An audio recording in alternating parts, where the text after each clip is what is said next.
دنیا میں یہ سب کچھ ہوتا ہی رہتا ہے۔ میرے باپ کے ساتھ بھی یہی ہوا تھا، اس لیے کہ وہ اکیلا تھا۔ لیکن یہ ہو سکتا ہے چراغ دین کہ میں سلامت شاہ کے قتل کا الزام تم پر عائد کرنے کے لیے کچھ نہ کروں اور تم تختہ دار تک پہنچنے سے بچ جاؤ۔ اس کے لیے تم 2 سوالوں کے جواب دو گے؟ کون سے 2 سوال؟ چراغ دین نے نظر اٹھا کے پر امید لہجے میں کہا۔ پہلا سوال یہ ہے چراغ دین کہ آخر میرے والد نے سارے شہر کو چھوڑ کر تمہارے گھر میں ملازمت کیوں کی تھی؟ میں نے کہا، ایسی نوکری تو وزیر خان کو ہر گھر میں مل جاتی، پھر وہ تمہارے پاس کیوں آیا جبکہ اس سے اچھی طرح معلوم تھا کہ تم وہی ذلیل آدمی ہو جس نے سب سے پہلے اس کی پیٹھ میں خنجر گھونپا تھا؟ اس دوہری ذلت کو اس نے کیوں قبول کیا تھا؟ مجھے نہیں معلوم، قسم خدا کی مجھے معلوم ہوتا تو تم کو ضرور بتا دیتا۔ چراغ دین مردہ آواز میں بولا۔ وہ میرے پاس آیا تو تباہ ہو چکا تھا۔ اس نے مجھے بتایا کہ اس کا سارا کاروبار ختم ہو چکا ہے اور وہ کوڑی کوڑی کا محتاج ہے۔ کیا تمہیں کبھی اندازہ نہیں ہوا کہ اس نے تم سے جھوٹ بولا تھا؟ میں نے کہا، کاروبار بدستور چل رہا تھا، بلکہ بہت پھیل گیا تھا۔ اس کے 3 پارٹنرز ہو گئے تھے، جن میں سے ایک میر شرافت علی تھا۔ وہی میر شرافت علی جس کے قتل کا تم پر الزام ہے؟ وہ بولا، ہاں وہی میر شرافت علی۔ میں نے کہا، وزیر خان بھی آخری وقت تک قانونی طور پر ایک مالک تھا اور حسابات دیکھنے سے معلوم ہوتا ہے کہ اسے منافع میں سے جو حصہ ملتا تھا اس کی رقم کئی لاکھ تھی۔ ہو سکتا ہے جو تم کہہ رہے ہو وہ ٹھیک ہو، لیکن میں کیسے تصدیق کرتا؟ اور مجھے کیا ضرورت تھی تصدیق کرنے کی؟ اس نے جو کچھ کہا میں نے سچ مان لیا۔ میں کیسے فرض کر سکتا تھا کہ لاکھوں کا مالک میرے پاس پناہ کے لیے آئے گا؟ تم نے میرے پہلے سوال کا جواب نہیں دیا۔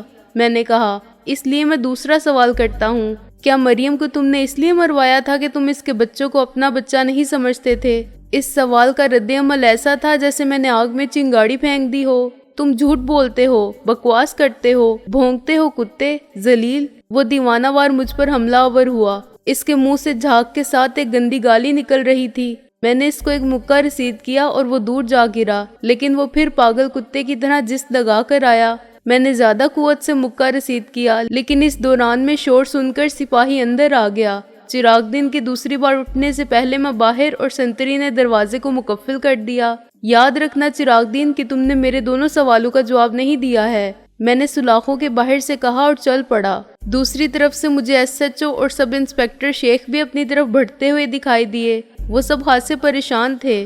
چراغ دین اب دروازے کے پیچھے کھڑا چلا رہا تھا اور مجھے دھمکیاں دے رہا تھا اور گالیاں بک رہا تھا۔ الو کے پٹھے، کمینے، بدماش، میں ہر بدلہ لوں گا۔ تیرا باپ بھی میرا کچھ نہیں بگاڑ سکا تھا۔ تو سمجھتا ہے چراغ دین کو جیل ہو جائے گی؟ پاگل کے بچے، تجھے کیا معلوم چراغ دین کون ہے، کیا ہے؟ میرے پاس الادین کا وہ چراغ ہے جس کی دنیا غلام ہے۔ میرے پاس پیسہ ہے، پیسہ۔ تمہیں تو اس شخص کو پاگل خانے میں رکھنا چاہیے تھا۔ میں نے ایس ایچ او سے کہا، جیل خانے میں نہیں۔ ہمیں کیا کرنا چاہیے اور کیا نہیں کرنا چاہیے یہ ہم جانتے ہیں۔ ایس ایچ او گرایا، اب یہاں سے دفع ہو جاؤ۔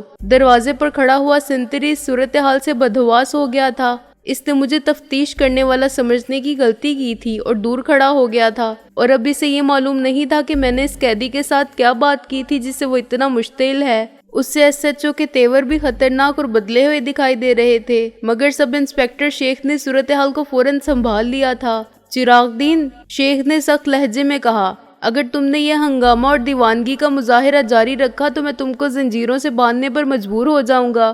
تم یہاں میرے ساتھ سب کچھ کر سکتے ہو، چراغ دین نے چلا کے کہا، لیکن عدالت میں تم میرا منہ بند نہیں کر سکتے۔ یہ مت بھولو کہ تم ایک معمولی سب انسپیکٹر ہو، حاکم نہیں ہو۔ میں بڑے سے بڑا وکیل کر سکتا ہوں۔ اس سے پہلے کہ بات بڑھ جاتی میں نے وہاں سے کھسک جانا مناسب سمجھا۔ ایس ایچ او کسی چوٹ کھائے ہوئے سانپ کی طرح تھا۔ درمیان میں اگر ایس ایس پی ضامن رضوی کا حوالہ نہ ہوتا تو مجھے وہ اسی وقت بند کر دیتا کہ میں نے حوالات میں قیدی کے ساتھ مار پیٹ کی اور تھانے میں فساد کا موجب بنا۔ شیخ تو ماتحت تھا اور اس کی حمایت سے مجھے کوئی فائدہ نہیں ہوتا۔ تھانے سے نکل کے میں نے گھڑی میں وقت دیکھا، ابھی 1 گھنٹہ ہی ہوا تھا۔ اگر محسن اور رابعہ کے گھر پر ملنے کا امکان ہوتا تو میں واپس چلا جاتا اور باقی دن ان کے ساتھ رہتا، لیکن مجھے معلوم تھا کہ وہ بینک ڈرافٹ بنوانے کے لیے نکل چکے ہوں گے۔ قرب و جوار میں ایسا کوئی ریسٹورنٹ نہیں تھا جس میں سکون سے بیٹھ کے کچھ سوچ سکتا۔ میں ریلوے اسٹیشن کی طرف چل پڑا۔ میں سوچ رہا تھا کہ چراغ دین میرے دوسرے سوال پر کیوں بھڑک اٹھا تھا۔ کیا میں نے اس کی دکھتی رگ پر انگارہ رکھ دیا تھا؟ کیا مریم کے بارے میں قیاس سرائی میں حقیقت کو دخل تھا؟ محسن نے مجھے ایک سچا واقعہ سنایا تھا، اس کے باوجود میرا ذہن یہ تسلیم نہیں کرتا تھا کہ ازدواجی زندگی میں مریم جیسی عورت اور چراغ دین جیسا مرد ایک دوسرے کا بھرم رکھنے کے لیے اور باعزت طور پر کامیاب زندگی گزارنے کے لیے اتنا غیر اخلاقی سمجھوتا کرنے پر مجبور تھے۔ مجبوری تو کسی کو بھی نہیں تھی۔ چراغ دین نے اپنی مرضی سے اور بڑے جتن کر کے مریم سے شادی کی تھی، اور بظاہر مریم نے مشرقی عورت کی روایت پر عمل کرتے ہوئے والدین کی خوشی پر اپنی محبت کو قربان کر دیا تھا۔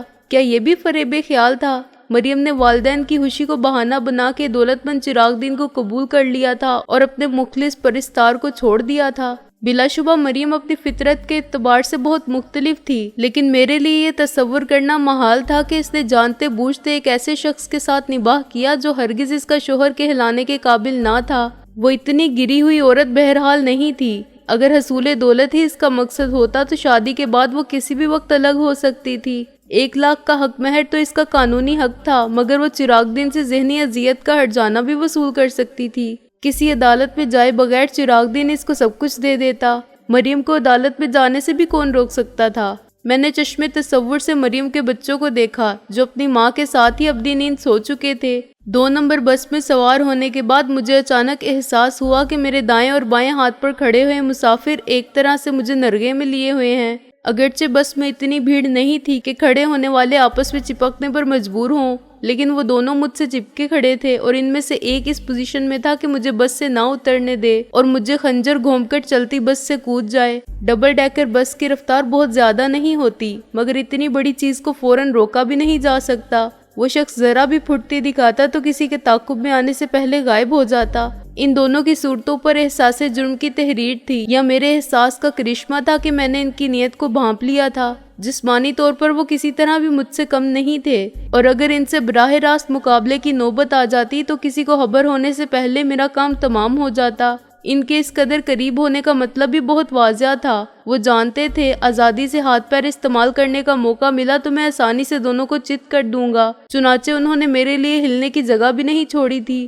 چند سیکنڈ میں وہ دونوں طرف سے میرے سینے میں خنجر اتار کے فرار ہو سکتے تھے۔ خنجر کو مہارت سے استعمال کرنے والوں کے بارے میں کہا جاتا ہے کہ بعض اوقات تو خود مرنے والے کو پتہ نہیں چلتا کہ کس نے کب اور کیسے پیٹ چاک کر دیا، اور یہ خنجر کی دھار کے علاوہ ہاتھ کی صفائی کا کمال ہوتا ہے۔ خطرے کا احساس ہو جانے کے بعد دیر کرنا خودکشی کے مترادف تھا۔ شملہ پہاڑی پر بس نے موڑ کاٹا تو میں ایک دم پیچھے کی طرف ہٹا اور 2 سیٹوں پر بیٹھے ہوئے مسافروں کی گود میں جا لیٹا۔ ان میں سے ایک سفید ریش بزرگوار تھے جن کے ساتھ کھڑکی والی سیٹ پر ان کی بیٹی یا بیوی بیٹھی تھی۔ ابھی ان کے منہ سے سور دا پتر ہی نکلا تھا کہ میں اٹھ کھڑا ہوا، لیکن اٹھتے اٹھتے میں نے دونوں ٹانگیں مخالف سمتوں میں اس طرح پھیلائیں کہ خنجر آزمائی کے مناسب موقع کا انتظار کرنے والوں کے قدم اکھڑ گئے۔ میرے دونوں بوٹ ان کے ٹخنوں پر بڑے زور سے لگے تھے اور اس سے دوسرے پیر کی بنیادیں بھی ہل گئی تھی۔ وہ سیٹوں کے درمیان منہ کے بل گرے۔ ادھر بزرگوار کی بیوی یا بیٹی نے بھی واویلا شروع کیا اور مجھے مشٹنڈا بے شرم کہا۔ میں نے الزام ڈرائیور کو دیا جس نے اتنی رفتار سے موڑ کاٹا۔ کنڈکٹر نے ڈرائیور کی حماقت کرتے ہوئے میرے الزام کی پرزور الفاظ میں تردید کی، اور یہ سب کچھ 1 منٹ سے بھی کم وقت میں ہو گیا۔ میرے دشمن میری چال کو سمجھ گئے تھے۔ ان میں سے ایک نے مجھے مشتعل کرنے کے لیے بہت گندی سی گالی دی، مگر میں نے مسکرا کے کہا، معاف کرنا پہلوان جی۔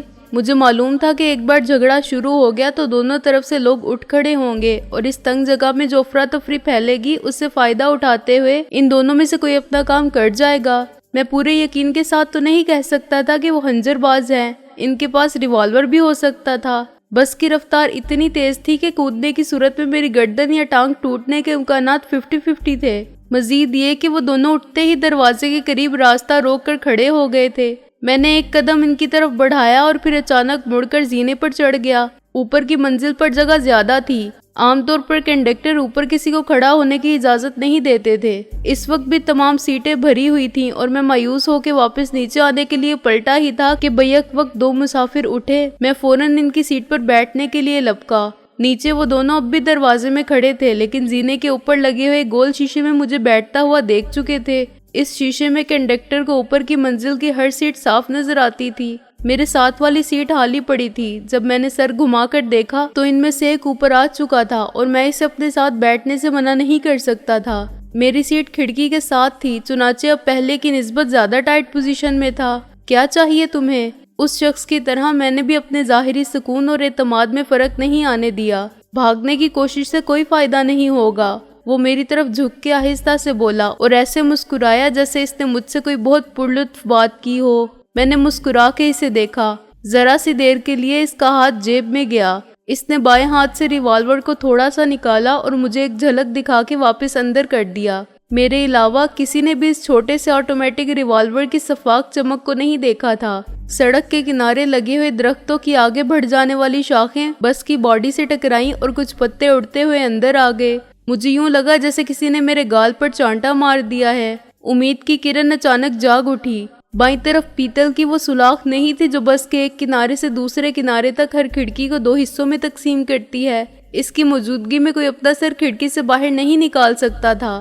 ہر کھڑکی تقریباً 2.5-3 فٹ لمبی اور 1.25 فٹ کے برابر اونچی تھی۔ بیشتر شیشے جو ایک بار ٹوٹ گئے تھے دوبارہ نہیں جوڑے گئے تھے، چنانچہ میرے بائیں ہاتھ پر شیشے اور سوراخ کی غیر موجودگی کے باعث باہر نکلنے کا راستہ پیدا ہو گیا تھا۔ البتہ چلتی ہوئی ڈبل ڈیکر بس کی دوسری منزل سے سڑک پر چھلانگ لگانا اقدام خودکشی کا کیس بن سکتا تھا۔ مقابلے کے بغیر جان لینا تو دشمنوں کی خواہش کی تکمیل کے مترادف تھا۔ یہ تو ظاہر ہے کہ تم مجھے بھاگنے نہیں دو گے، میں نے بھی آہستہ سے کہا۔ تمہارے پاس ریوالور ہے تو بھرا ہوگا اور تمہیں چلانا بھی آتا ہوگا۔ خیر ایک بات بتاؤ، کام کا معاوضہ کون ادا کرے گا، ڈی سلوا یا چودھری دلاور؟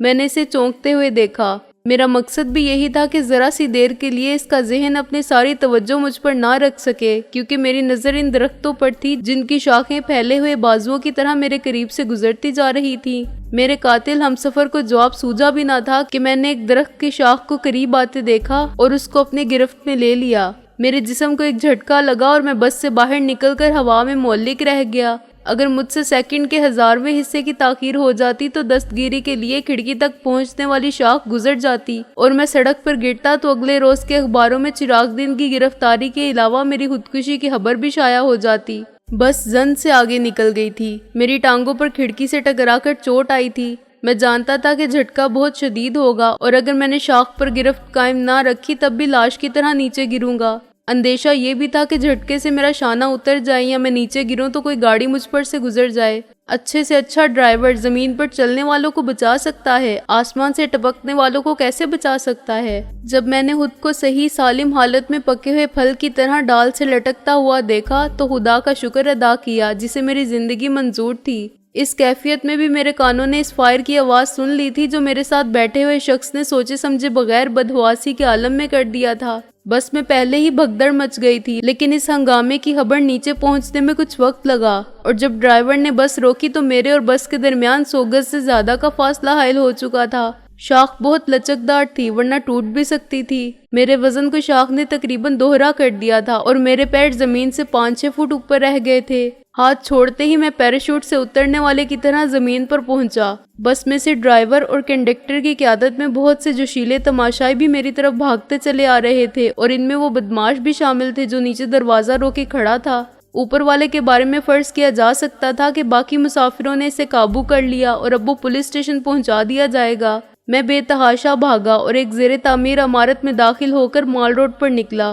وہاں سے پھر میں نے دوڑ لگا کے ٹریفک کی پرواہ کیے بغیر سڑک پار کی اور باغ جناح کے لیڈیز پارک میں گھس گیا۔ وہاں اس وقت بھی 7 سال سے 17 سال تک کی لڑکیاں جھولا جھول رہی تھیں۔ انہوں نے احتجاجاً چیخ ماری اور میں دائیں طرف دوڑتا ہوا جم خانے کی عمارت میں داخل ہو گیا جو رومن طرز کے لمبے لمبے ستونوں اور بڑے بڑے دروازوں اور مخروطی چھت والی عمارت تھی۔ عام حالت میں کوئی شخص جو ممبر نہ ہو اندر قدم بھی نہیں رکھ سکتا تھا، لیکن اس وقت وہاں ملازموں کے سوا کوئی نہیں تھا جو معمول کے مطابق جھاڑ پونچھ اور آرائش کے کام میں مصروف تھے۔ میں نے پہلے اس عمارت کو اندر سے نہیں دیکھا تھا۔ اندر نہ جانے کتنے کمرے اور ہال تھے۔ مجھے 3 ویٹر ٹائپ لوگوں کو ناک آؤٹ کرنا پڑا جو مختلف کمروں میں ملے کیونکہ وہ شور مچانے پر آمادہ تھے۔ میں نے ان کو صوفوں کے پیچھے قالین پر اس طرح لٹا دیا کہ کوئی اندر آ جائے تو اسے کچھ دکھائی نہ دے۔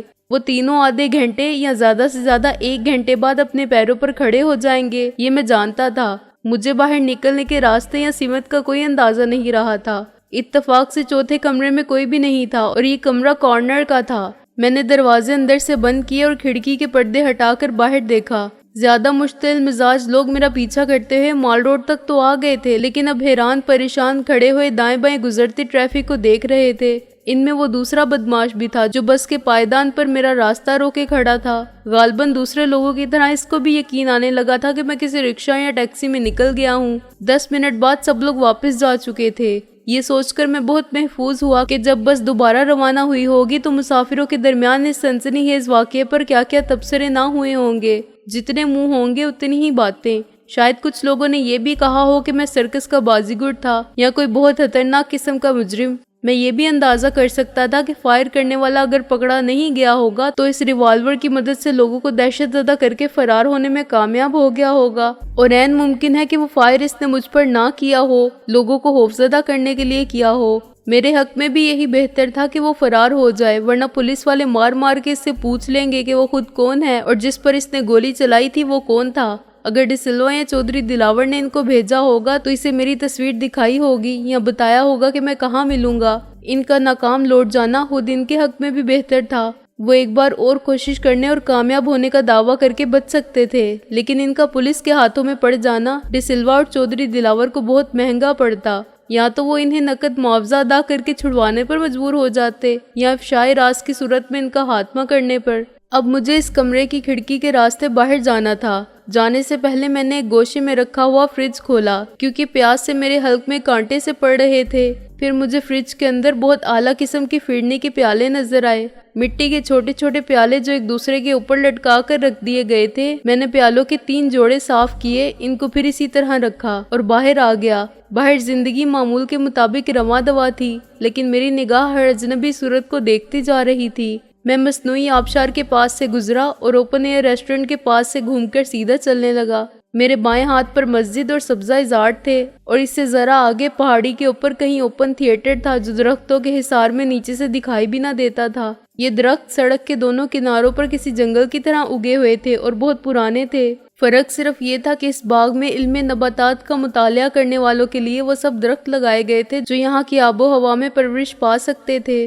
ہر درخت پر ایک چھوٹی سی تختی لگی ہوئی تھی جس پر اس کا نام لکھا ہوا تھا۔ یہ عام فہم زبان کے نام نہیں تھے بلکہ باٹنی کے انتہائی مشکل لاطینی نام تھے۔ شام کو اس سڑک پر تفریح کے لیے آنے والوں کا ہجوم رہتا تھا، مگر اس وقت پورے باغ پر ایسی خاموشی اور ویرانی کا تسلط تھا کہ فضا بھی سوئی سوئی لگتی تھی۔ چڑیا گھر کے جنگلے میں تیرتی ہوئی بطخوں پر نظر ڈالتا ہوا میں اس گمنام مزار کے پاس سے گزرا جہاں ہر جمعرات کی شام قوالی ہوتی تھی، اور مجھے صرف اتنا معلوم تھا کہ اس کا اہتمام کسی خاتون کی طرف سے ہوتا ہے۔ میں اپنے خیالات میں محو تھا، اس کے باوجود میں نے اچانک اپنے پیچھے نمودار ہونے والی گاڑی کی آواز سنی۔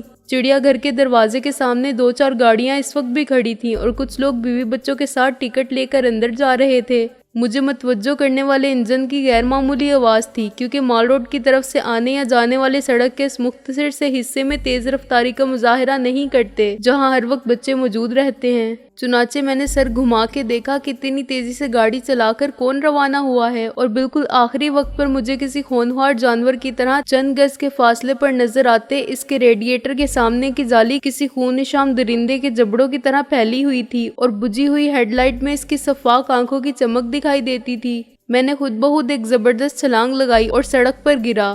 گاڑی تقریباً میرے جسم کو چھوتی ہوئی گزری اور ایک درخت سے ٹکرا گئی۔ میرے کانوں میں شیشے کے ٹوٹنے کی آواز آئی اور اس کے ٹکڑے میرے آس پاس بھی آ کر گرے۔ میں گرتے ہی اٹھ کھڑا ہوا۔ بے اختیار میری نظر گاڑی کے اندر گئی۔ گاڑی کے اندر وہی دونوں موجود تھے جو بس میں میرے ساتھ تھے۔ ڈرائیونگ وہ شخص کر رہا تھا جو میرے تعاقب میں دوڑا تھا۔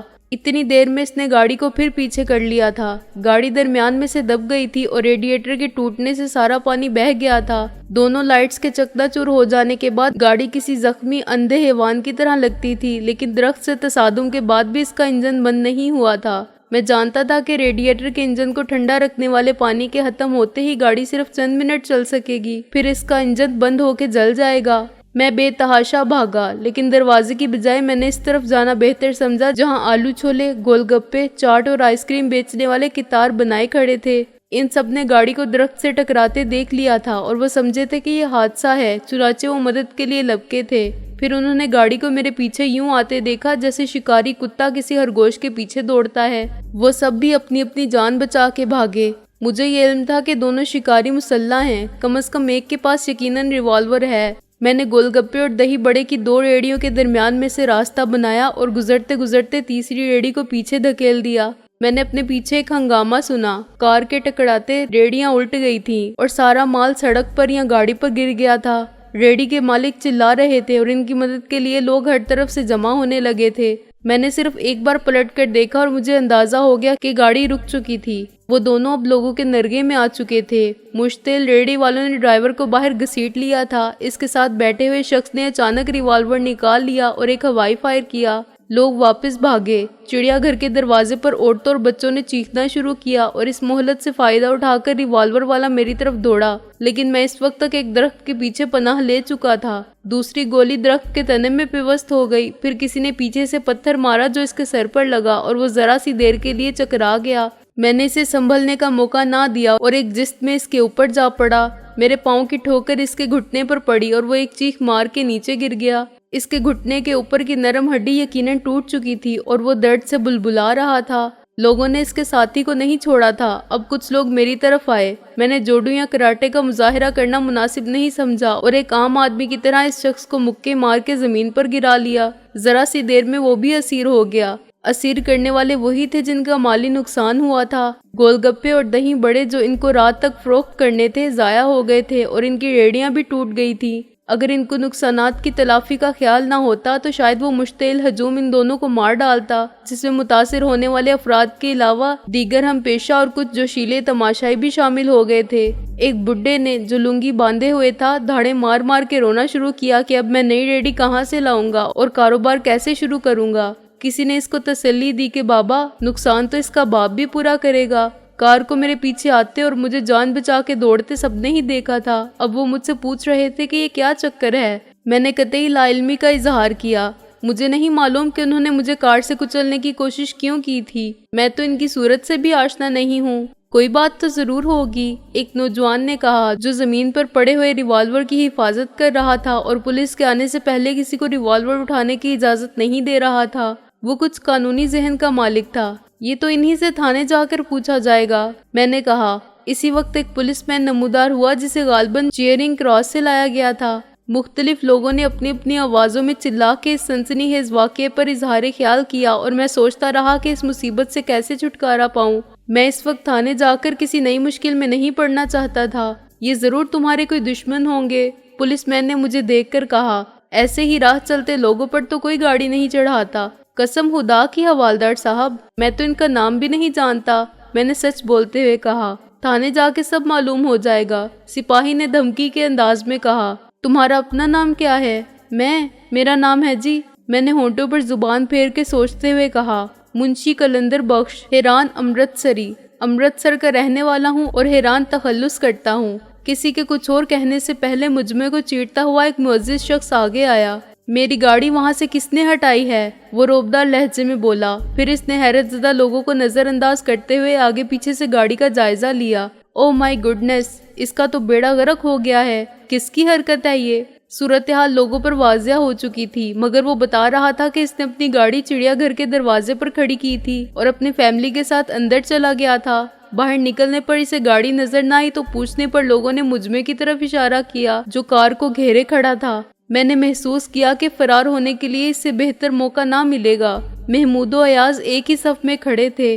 گاڑی والا اپنی تباہی کو رو رہا تھا تو ریڑھی والا اپنی بربادی کو، اور لوگ میری طرف متوجہ نہیں رہے تھے۔ میں آہستہ آہستہ پیچھے ہٹا اور اس حلقے سے نکل گیا۔ سڑک پر ایک ٹیکسی والا ایسا بھی تھا جو اس سارے تماشے سے بے نیاز اسٹیئرنگ پر سر رکھے سو رہا تھا۔ میں نے بیٹھتے ہی اس کا کندھا ہلایا اور کہا، کرشن نگر۔ ڈرائیور نے ادھ کھلی آنکھوں سے مجھے دیکھا اور ایک خودکار عمل کے تخت انجن سٹارٹ کر کے روانہ ہو گیا۔ طویل فاصلے کی سواری مل جانے کے بعد اس کے اعتراض کرنے کا یا کیلولا جاری کرنے کا کوئی جواز نہیں رہ گیا تھا۔ مال روڈ والے گیٹ پر پہنچ کے میں نے دیکھا مجمع ابھی تک میری عدم موجودگی سے بے خبر تھا۔ میں نے اطمینان کا گہرا سانس لیا اور ٹیکسی کی سیٹ سے پشت لگا کے اپنا سر پیچھے رکھ لیا۔